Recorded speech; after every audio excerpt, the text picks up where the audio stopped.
Selamat malam Pak David dan teman-teman. Kami dari kelompok 3.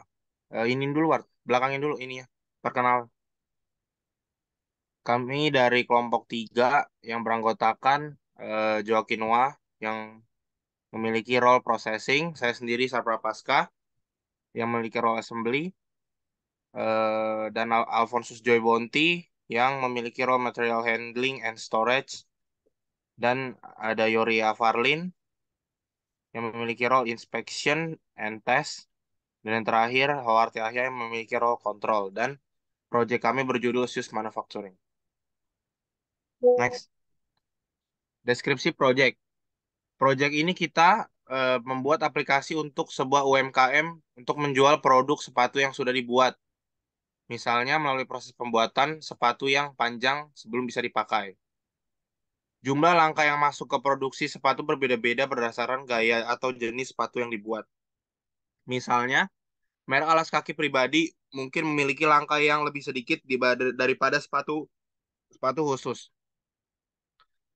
Sebuah sepatu bisa dibuat dalam 70 langkah atau bisa juga sampai 300 langkah. Next. Dan ada tujuan project. Pertama, tentu kami membentuk basis pelanggan berulang dengan memastikan bahwa kualitas sepatu yang dihasilkan memenuhi standar yang diharapkan konsumen. Selain itu, kualitas produk yang dapat diandalkan menjadikan pabrikan sebagai nama merek terpercaya di pasar yang mendatangkan pelanggan baru. Customer dan staff untuk bisa menginteraksi lebih mudah dan bisa konsultasi atas ukuran sepatu yang diminta dan customer juga bisa memesan sepatu tersebut di aplikasi yang sudah kami buat. Next. Selanjutnya ada Project Charter. Project Charter sendiri adalah sebuah dokumen yang secara formal memberikan otorisasi kepada seorang project manager untuk menjalankan proyeknya. Di dalam Project Charter sendiri akan tertulis objektif dan project kemudian uh, dari proyek kemudian asumsi-asumsi yang digunakan dan juga target-target dari proyek indikator dari keberhasilan proyek. Proyek charter juga berfungsi sebagai kontrak antara manajer dan proyek dan sponsor. Di sini kami dapat mendefinisikan peran dan tanggung jawab masing-masing pihak dan menguraikan apa yang terjadi jika proyek tidak sesuai. Dan beberapa benefit dari proyek charter antara lain, yang pertama memberikan kejelasan kepada semua orang yang terlibat dalam proyek. Yang kedua, menetapkan harapan untuk semua pemangku kepentingan dan memastikan semua orang bekerja menuju tujuan yang sama. Yang ketiga, memberikan wewenang kepada manajer proyek untuk membuat keputusan dan mengambil tindakan atas nama sponsor. Dan yang terakhir, dengan adanya proyek charter dapat memberikan titik referensi untuk semua keputusan masa depan yang dibuat tentang proyek tersebut. Next.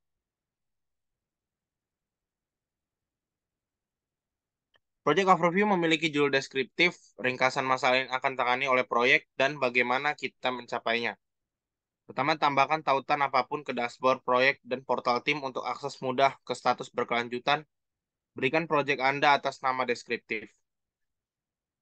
Di judul harus memberikan deskripsi yang jelas dari tujuan proyek. Selanjutnya, tulis deskripsi proyek singkat yang menyoroti tujuannya, tingkat prioritas, tujuan, dan tonggak utama apapun.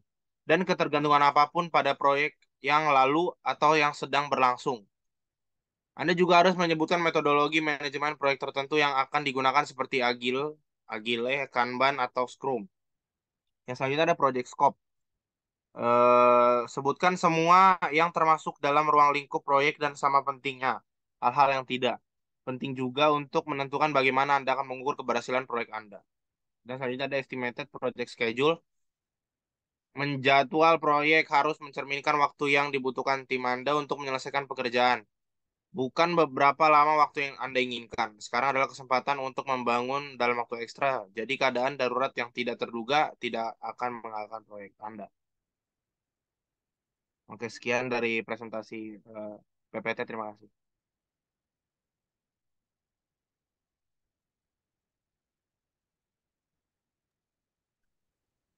Berikutnya kami akan menjelaskan tentang proposal sus manufacturing kami. Tapi sebelumnya ada anggota kami yang lagi sedang sakit yaitu Yori Alfarlin ya. Langsung aja kita ke project description ya. Oke, project ini kita membuat aplikasi untuk sebuah UMKM untuk menjual produk sepatu yang sudah dibuat. Misalnya melalui proses pembuatan sepatu sebelum bisa yang panjang sebelum bisa dipakai. Pasar sepatu di masyarakat saat ini sangat besar. Jumlah langkah yang masuk ke produksi sepatu berbeda-beda berdasarkan gaya atau jenis sepatu yang dibuat. Misalnya, merek alas kaki pribumi mungkin memiliki langkah yang lebih sedikit daripada sepatu khusus. Sorry, pribadi. Sebuah sepatu bisa dibuat dalam 70 langkah atau bisa juga sampai 300 langkah. Membentuk basis pelanggan berulang dan memastikan bahwa kualitas sepatu yang dihasilkan memenuhi standar yang diharapkan konsumen. Selain itu, kualitas produk yang dapat diandalkan menjadikan pabrikan sebagai nama merek terpercaya di pasar yang mendatangkan pelanggan baru. Customer dan staff untuk bisa menginteraksi lebih mudah dan bisa konsultasi atas ukuran sepatu yang diminta. Dan customer juga bisa memesan sepatu tersebut di aplikasi yang sudah kami buat. Kita lanjut aja ke bisnis case-nya. Yang pertama itu project startup. Pasar alas kaki menunjukkan pertumbuhan volume sebesar 1,7% pada tahun 2024. Volume rata-rata per orang di pasar alas kaki diperkirakan mencapai 6,4 pasang pada tahun 2023. Pada tahun 2023, 93% penjualan di pasar alas kaki akan diatribusikan kepada barang tidak mewah. Berikutnya ada product development. Kami mempunyai 3 poin. Yang pertama, tim masing-masing anggota memiliki keahlian yang maksimal di bidangnya. Kedua, pemasaran produk dan produk launching. Berikutnya ada financial activity.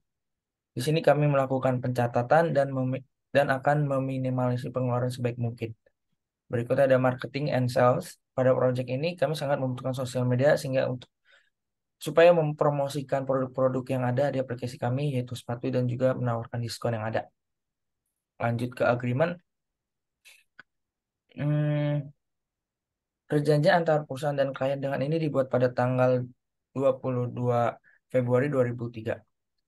Dengan tujuan perusahaan dan klien akan mengadakan diskusi yang melibatkan pengembangan dan operasi perusahaan yang mengharuskan perusahaan untuk mengungkapkan informasi rahasia kepada klien secara berkelanjutan. Tujuan ini untuk memastikan kerahasiaan untuk mencegah klien mengungkapkan informasi rahasia tersebut. Berikutnya ada perusahaan dan klien ini menyetujui hal-hal berikut. Dalam perjanjian ini ada istilah informasi rahasia yang mengacu pada informasi dengan perusahaan yang umumnya tidak diketahui oleh pihak ketiga manapun dan dimiliki oleh perusahaan tersebut. Informasi rahasia tersebut namun tidak terbatas pada strategi produk, keuangan, diskusi kontrak, rahasia dagang, strategi investasi, strategi pemasaran, rencana bisnis, dan urusan bisnis lain dari perusahaan. Lanjut aja turun ke bawah lagi. Benefit management plan. Dalam proyek ini kami mengetahui semua langkah utama dalam perencanaan ini dan peluncuran proyek dalam perspektif manajemen proyek. Kami memiliki rencana untuk menjadwalkan waktu, sumber daya, dan tugas, pengendalian biaya, manajemen risiko, sumber daya manusia terkait tim proyek dan manajemen kualitas. Berikutnya kita ada enterprise environmental factor. Yang pertama ada governance industri. Pada standar ISO ini sedang dalam pengembangan dan ketika dirilis akan menjadi salah satu standar ISO yang dikeluarkan dari industri alas kaki.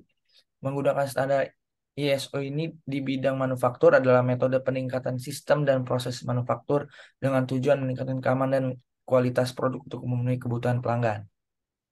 Berikutnya ada legal dan regulatory requirements or constraints. Yang pertama ada petunjuk keselamatan produk umum pada dasarnya menyatakan bahwa semua produk yang dipasarkan harus aman untuk digunakan. Berikutnya ada pembatasan sejumlah bahan kimia yang dipasarkan di Eropa karena dapat menimbulkan bahaya bagi manusia atau lingkungannya. Batasan ini terlihat sebagai persyaratan legislatif tersulit yang akan Anda hadapi sebagai produser. Alas kaki seringkali terdiri dari bagian-bagian kecil dari bagian yang berbeda dan volumenya seringkali tidak besar dibandingkan dengan industri garmen yang menghadapi persyaratan yang sama. Hal ini menyulitkan produsen untuk memastikan bahwa semua suku cadang mematuhi batasan yang ditetapkan. Berikutnya ada marketplace condition. Poin pertamanya, footwear stakeholder change marketplace atau FSCM adalah pasar yang mengintegrasikan 6 rantai pemangku kepastian alas kaki, yaitu pemasok, produsen, pengecer, konsumen, pengadaan institusi, dan logistik yang membuat pasar sangat kompetitif. Berikutnya ada organizational culture and political climate. Pernyataan visi perusahaan ini singkat dan to the point. Artinya perusahaan belum menggunakan dialek dan dialog yang panjang untuk menyampaikan pendapat di depan publik dan pemangku kepentingan terkait. Pernyataan visi harus singkat dan komprehensif, harus mengkomunikasikan esensi bisnis dan rencana masa depannya untuk membantu para pemangku kepentingan memahami filosofi bisnis dan strategi bisnisnya. Eh, Berikutnya ada organizational process assets, yaitu ada polisi. Polisi nomor satu tentang sistem, memastikan sistem aplikasi yang dihasilkan sesuai dengan kesepakatan yang telah disetujui bersama. Yang kedua, memastikan sistem aplikasi yang akan digunakan aman dan tidak ada kemungkinan terjadinya kebocoran data pengguna. Pada bisnis proses ini, kami membuat 5 poin. Yang pertama, analisis kebutuhan. Pada tahap pertama ini akan dilakukan analisis terhadap pengguna, terhadap fitur apa saja yang diperlukan dalam aplikasi. Berikutnya ada desain. Pada tahap ini, tim sistem analis dan sistem desain membuat desain fitur yang baru yang akan dibuat di dalam aplikasi. Tentu dalam tahap ini, desain yang dibuat sesuai dengan dalam tahap analisis kebutuhan. Berikutnya kami akan menguji sebelum aplikasi diluncurkan. Tentu saja kami akan menguji aplikasi apakah fitur yang dibuat sudah berjalan dengan baik tanpa adanya kendala. Berikutnya ada peluncuran. Setelah melakukan ujian, tentu saja kami akan meluncurkan produk kami kepada para penggunanya. Setelah peluncuran, kami akan melakukan secara rutin pemelihara.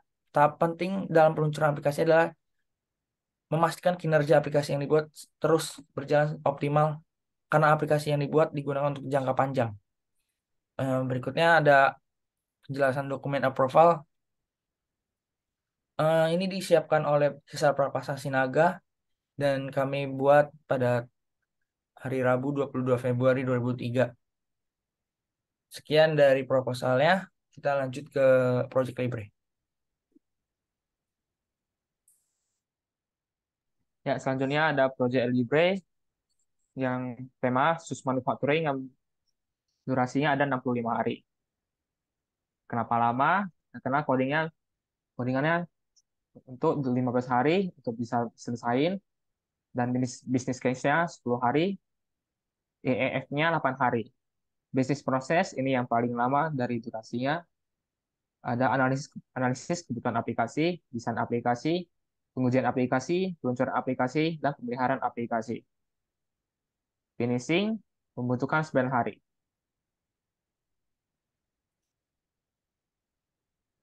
Ya, ini adalah Gantt chart network dari Gantt chart yang sudah kami buat. Bisa dilihat di sini. Kasih.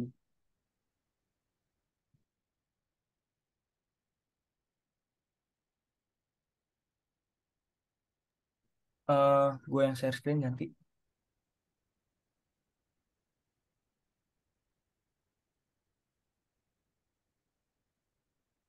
di end screen.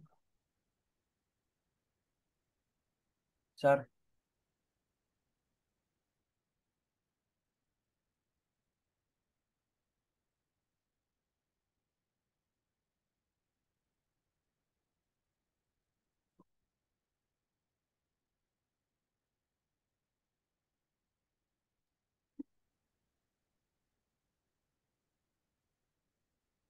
Berikutnya saya akan menjelaskan tentang critical path kami.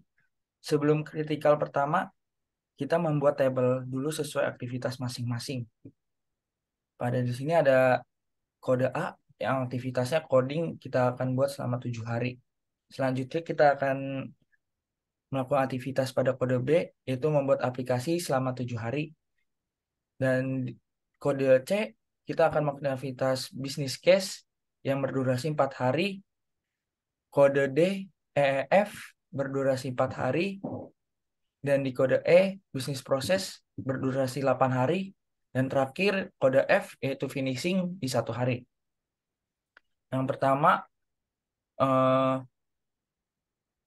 kode A, aktivitas coding, kami melakukan di 0 hari dan berdurasi 7 hari.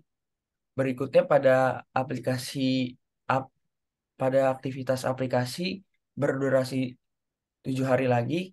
Di sini mohon maaf terjadi kesalahan penulisan.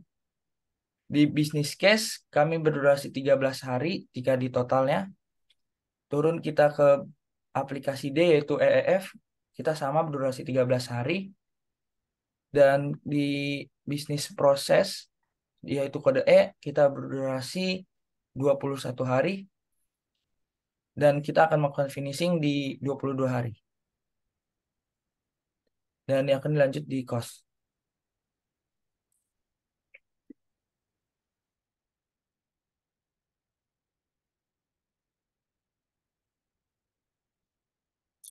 Berikut adalah cost dari project kami.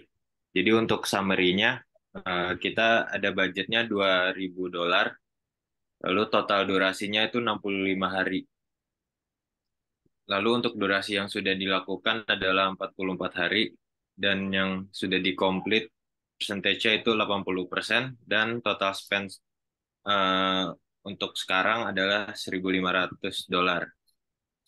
Dan selanjutnya ada BAC. BAC itu budget kami itu $2.000. Lalu untuk plan persentasenya 44 dibagi 65 dikali 100 jadi 67,7%. Dan untuk PV-nya kita pakai rumus BAC kali plan persentasenya, dan hasilnya ada sekitar $1.354. Lalu untuk EV kita ada BAC kali completed percentage-nya, dan hasilnya $1.600. Lalu AC-nya ada $1.500.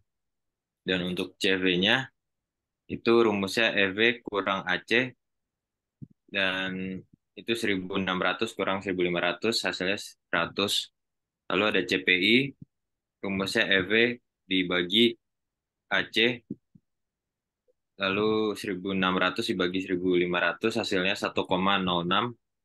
Lalu selanjutnya ada SV, itu EV dikurang PV, jadi 1.600 dikurang 1.354 hasilnya $246. Dan ini artinya kita $246 worth of work ahead of the schedule. Lalu untuk SPI-nya itu EV dibagi PV, dan hasilnya ada 1,181. Dan ini artinya kita 18,1% ahead of the scheduled project. Lalu ada EAC, itu BAC dibagi CPI, hasilnya sekitar $1.886. Dan ini artinya apabila dilanjutkan proyeknya dengan pace yang stabil seperti sekarang, itu akan berakhir pada $1.886 spend. Lalu untuk ETC, itu rumusnya EAC kurang AC, hasilnya kurang lebih $386. Lalu untuk BAC, itu BAC kurang EAC, dan hasilnya kurang lebih $114. Dan untuk TCPI, itu rumusnya adalah BAC kurang EV dibagi BAC kurang AC, dan hasilnya kurang lebih 0,8. Dan ini artinya tim kami bisa bekerja 20% less harder to finish the project. Dan sekian presentasi kami. Mohon maaf kalau ada kekurangannya. Terima kasih.